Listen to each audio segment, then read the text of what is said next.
Dr. X is a health professional, trained clinician from Spain.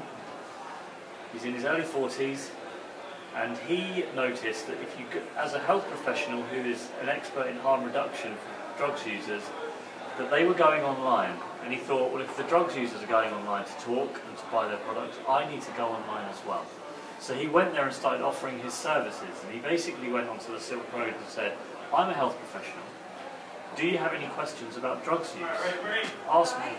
And so within a couple of weeks he was getting 20, 30, 50 questions a day about what, how do I mix this drug and that drug, how do I reduce my dosage, I started feeling this, is that normal? And he'd try and give as honest and best advice as he possibly could.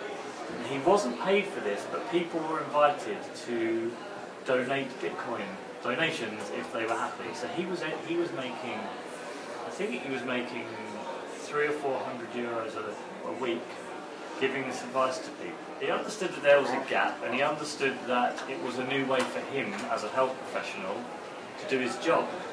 He also found that in anonymous forums people tend to be more honest about their conditions, as you would be. And he says the great problem for a health professional in this area is no one wants to be honest.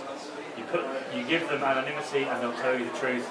And he said for a health professional that's really useful.